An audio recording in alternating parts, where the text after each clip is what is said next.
I'm good. What have you told the guys, or what has the message been to the guys about just staying focused in this little final stretch before the All-Star break? That is the message, to stay focused. I mean, really, I mean, that is the message, that we have to, these next 4 games, every game counts. I mean, we said it at the beginning of the season, but certainly right now we know where we are in this race, to finish the season, and every game counts, and you have to stay focused, and play these remaining games, and try to gain some ground on finishing the season.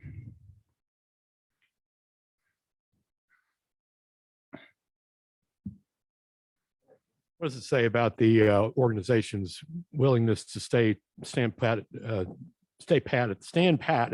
trade deadline? You guys obviously feel comfortable with who you've got. Yeah, the situation in the sense that you always look to, organizations are always looking to get better, throughout the year, throughout the summer, up until the deadline. And if nothing makes sense and you feel comfortable with what you have, which we do, you stay put, which is what we did. And, we will, finish, it's good to be able to move on from the trade deadline. We know that we're going to be the group that finishes this season together, and we can focus on that. Nate, the other night, even though Indiana was depleted, I thought that the start created real big momentum for you guys. How important, and have you talked to your guys about coming out with that same type of energy and building off the last game? Absolutely. We talk about that a lot. As you mentioned, Indy had made some major trades, and they was playing with only 8 guys, and the message was respect the game and play the game, not their record. That's the message tonight again. For us, coming out with that urgency and, playing a good, solid game and giving ourselves a chance to win.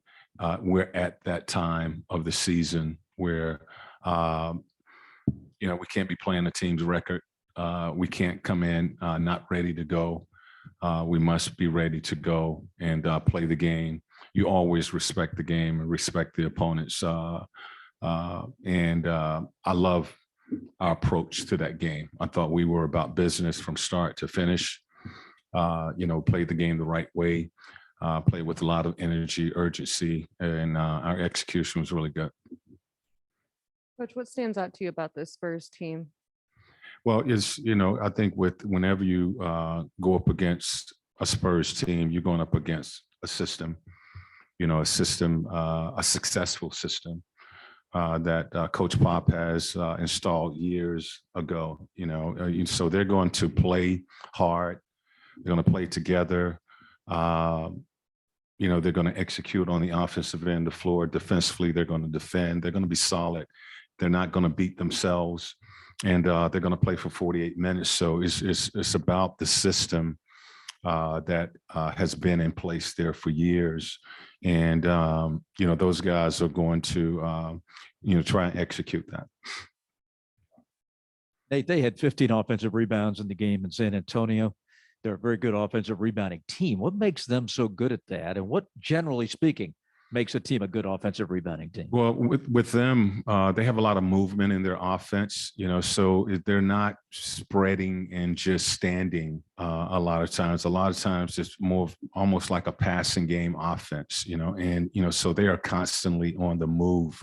And when that shot is taken, a lot of times you could be in, a big can be on the perimeter, a guard can be underneath. And they have guys that go after the ball. They pursue the basketball. So it's really the same as what you're trying to tell your team. What makes a good offensive rebounding team is a team that pursue the ball. What makes a good rebounding team, a defensive rebounding team, is a team that pursue the ball. So they pursue the ball. They have a lot of movement in their offense, and you have to see and put a body on a man because they're constantly moving. Sometimes you can get into a switching situation. So you have to see where those guys are coming from because they are coming.